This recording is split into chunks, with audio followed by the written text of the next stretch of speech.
ടാറ്റയെയും ഹുണ്ടായിയെയും മറികടന്നിരിക്കുകയാണ് മഹീന്ദ്ര ഇപ്പോൾ. SUVകളുടെ കരുത്തിൽ ഏപ്രിൽ മാസത്തെ പാസഞ്ചർ വാഹന വിൽപ്പനയിൽ ഹുണ്ടായിയെയും ടാറ്റ മോട്ടോഴ്സിനെയും മറികടന്ന് മഹീന്ദ്ര മുന്നിലെത്തിയിരിക്കുന്നു. ആഭ്യന്തര വിൽപ്പനയുടെ കാര്യത്തിൽ രാജ്യത്തെ രണ്ടാമത്തെ വലിയ പാസഞ്ചർ വാഹന നിർമ്മാതാക്കളായി മഹീന്ദ്ര മാറിക്കഴിഞ്ഞു. മാരുതി സുസുക്കിയാണ് വിൽപ്പനയിൽ ഒന്നാം സ്ഥാനത്ത് നിൽക്കുന്നത്. 1,38,704 യൂണിറ്റുകളാണ് മഹീന്ദ്ര വിറ്റഴിച്ചത്. 2024 ഏപ്രിലിൽ ഇത് 1,37,952 യൂണിറ്റ് ആയിരുന്നു. ഏപ്രിലിൽ 52,330 യൂണിറ്റുകളുടെ ആഭ്യന്തര മൊത്ത വിൽപ്പനയാണ് മഹീന്ദ്ര നടത്തിയത്. വാർഷികാടിസ്ഥാനത്തിൽ 27.61% വളർച്ചയാണുണ്ടായത്. 2024 ഏപ്രിലിൽ ഇത് 41,008 യൂണിറ്റ് ആയിരുന്നു. Bolero Neo, XUV 3XO, Thar Roxx, Scorpio Classic, Scorpio N, XUV 700 തുടങ്ങിയ SUVകളാണ് മഹീന്ദ്ര വിപണിയിലെത്തിക്കുന്നത്. ഇവയിലെല്ലാം ഇന്റേണൽ കമ്പഷൻ എൻജിൻ മോഡലുകളാണ്. കമ്പനിയുടെ ഇലക്ട്രിക് വാഹന നിരയിൽ XUV 400, B6, XEV 9e എന്നീ മോഡലുകളാണ് ഉൾപ്പെടുന്നത്. ഏപ്രിലിൽ 45,199 യൂണിറ്റാണ് ടാറ്റയുടെ ആഭ്യന്തര പാസഞ്ചർ വാഹന വിൽപ്പന. വാർഷികാടിസ്ഥാനത്തിൽ 5.60% കുറവ് രേഖപ്പെടുത്തി.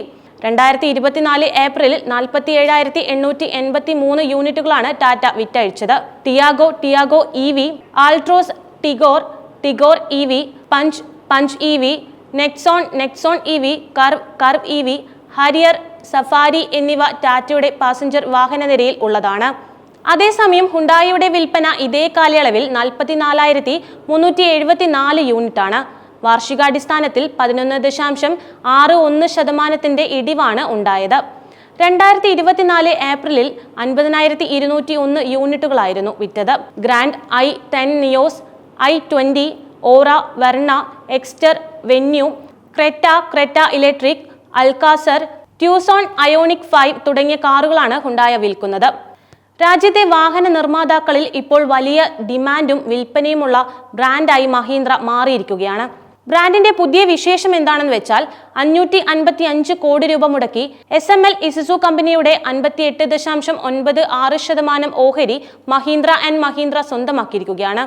വാണിജ്യ വിപണിയിൽ ഇതൊരു വലിയ കാൽവെപ്പായിട്ട് വേണം കാണാൻ. 1983 സ്ഥാപിതമായ SML ഇസുസു ട്രക്കുകളുടെയും ബസ്സുകളുടെയും വിഭാഗത്തിൽ ശക്തമായ സാന്നിധ്യമുള്ളവരാണ്. 3.5 ടണ്ണിൽ കൂടുതൽ ഭാരമുള്ള വാണിജ്യ വാഹന വിഭാഗത്തിൽ കൂടുതൽ മേൽക്കോയ്മ നേടുകയാണ് ഈ ഏറ്റെടുക്കലിലൂടെ മഹീന്ദ്രയുടെ ലക്ഷ്യം. നിലവിൽ ഈ വിഭാഗത്തിൽ 3% മാത്രമാണ് മഹീന്ദ്രയുടെ വിപണി വിഹിതം. ഇന്ത്യൻ ഉപഭോക്താക്കൾക്കിടയിൽ ദക്ഷിണ കൊറിയൻ ബ്രാൻഡായ ഹുണ്ടായി കാറുകൾ വളരെ ജനപ്രിയമാണ്. ഇവയിൽ ഹുണ്ടായി ക്രെറ്റ, വെന്യൂ, എക്സ്റ്റീരിയർ തുടങ്ങിയ SUVകൾ വളരെ ജനപ്രിയമാണ്. ഇനി വരും ദിവസങ്ങളിൽ നിരവധി പുതിയ മോഡലുകൾ പുറത്തിറക്കാൻ കമ്പനി ഒരുങ്ങുകയാണ്.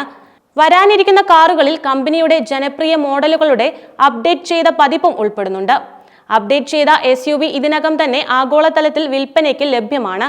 പുതിയ SUVയിൽ പുതുതായി രൂപകൽപ്പന ചെയ്ത ഗ്രിൽ, പുതിയ സ്കിഡ് പ്ലേറ്റുകൾ, പുതിയ വീലുകൾ, മൂർച്ചയുള്ള ലൈറ്റിംഗ് ഘടകങ്ങൾ എന്നിവ ഉൾപ്പെടുന്നുണ്ട്. ഈ പുതിയ മോഡൽ ഈ വർഷം അവസാനമോ 2026 എത്തുമെന്ന് പ്രതീക്ഷിക്കുന്നുണ്ട്. വിൽപ്പന വളർച്ച കൈവരിക്കുന്നതിനായി ടാറ്റ മോട്ടോഴ്സ് വലിയ പ്രതിസന്ധികളാണ് ആസൂത്രണം ചെയ്യുന്നത്. വരുന്ന 2 മുതൽ 3 വർഷത്തിനുള്ളിൽ കമ്പനി ICEയിൽ പ്രവർത്തിക്കുന്ന SUVകൾ, ഇവകൾ നിലവിലുള്ള മോഡലുകളുടെ അപ്ഡേറ്റ് ചെയ്ത പുതിയ തലമുറ പതിപ്പുകൾ എന്നിവ ഉൾപ്പെടെ നിരവധി പുതിയ ഉൽപ്പന്നങ്ങൾ അവതരിപ്പിക്കും. ടാറ്റയുടെ അൾട്രോസ് പ്രീമിയം ഹാച്ച്ബാക്കിന് അടുത്ത 2 മാസത്തിനുള്ളിൽ മിഡ് ലൈഫ് അപ്ഡേറ്റ് ലഭിക്കാൻ ഒരുങ്ങുകയാണ്. സൂക്ഷ്മമായി അപ്ഡേറ്റ് ചെയ്ത ഫ്രണ്ട് ഫാസിയയുമായിട്ടായിരിക്കും മോഡൽ വരുന്നതെന്ന് സ്പൈ ഇമേജുകൾ വെളിപ്പെടുത്തുന്നുണ്ട്. ഇന്ത്യയിൽ ഏറെ പ്രതീക്ഷയോടെ കാത്തിരിക്കുന്ന ടാറ്റ കാറുകളിൽ ഒന്നാണ് ടാറ്റ സിയറ. 2025 രണ്ടാം പകുതിയിൽ നിന്ന് എഞ്ചിൻ ഓപ്ഷനുകളുമായി ഈ SUV പുറത്തിറങ്ങും. പെട്രോൾ, ഡീസൽ പതിപ്പുകൾ യഥാക്രമം 1.5 ലിറ്റർ ടർബോ, 2 ലിറ്റർ മോട്ടോറുകൾ ഉണ്ടാകാൻ സാധ്യതയുണ്ട്. കൂടാതെ ഒന്നിലധികം ബാറ്ററി പാക്ക് ഓപ്ഷനുകളുള്ള ഒരു ഇലക്ട്രിക് പതിപ്പും ഉണ്ടാകും. ഇത് ഏകദേശം 500 കിലോമീറ്റർ റേഞ്ച് നൽകുന്നുണ്ട്. ടാറ്റ SUVയിൽ 4x4 ഡ്രൈവിംഗ് സിസ്റ്റം സജ്ജീകരിച്ചേക്കാം.